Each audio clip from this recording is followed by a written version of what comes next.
Upcoming దీర్ఘ సుమంగళిభవ ప్రోమోలో హాస్పిటల్లో ఉన్న అహల్యకు ట్రీట్మెంట్ అందుతున్న సమయంలో కొద్దిగా స్పృహ వస్తూ ఉంటుంది.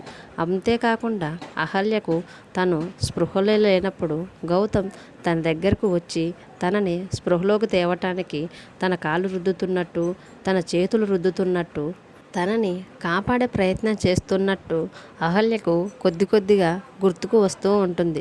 అంతేకాకుండా గౌతమ్ తనని కాపాడుకోవటానికి కారులో ఎక్కించుకొని హాస్పిటల్లోకి తీసుకువస్తున్నట్టు, దారిలో గౌతమ్ తనతో మాట్లాడుతున్నట్టు అన్నీ అహల్యకి నెమ్మదిగా గుర్తుకు వస్తూ ఉంటాయి.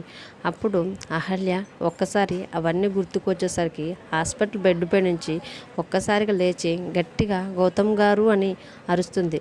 వెంటనే పక్కన ఉన్న డాక్టర్ దీపిక గారు ఇంకా నర్సు ఆమెని పట్టుకుంటారు.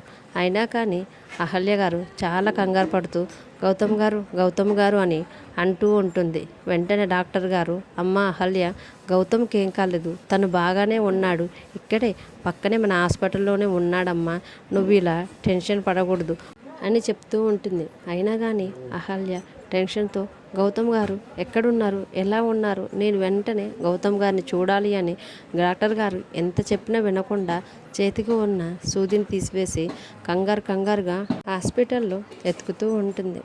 మరోవైపు గౌతమ్ గారు తన ఫ్రెండ్ అయిన ఆకాష్తో ఎదురుగా నిలబడి చూసుకుంటూ ఉంటారు. ఈలోపు అహల్య గారు మళ్ళీ గౌతమ్ గారు అని అనుకుంటూ వస్తూ ఉండగా గౌతమే తన దగ్గరికి వచ్చి ఇద్దరు ఒకరినొకరు ప్రేమగా చూసుకొని హగ్ చేసుకుంటారు. అంతటితో ఈ ప్రోమో ఎండ్ అవుతుంది. ఈ వీడియో కనుక మీకు నచ్చితే please like and share, subscribe.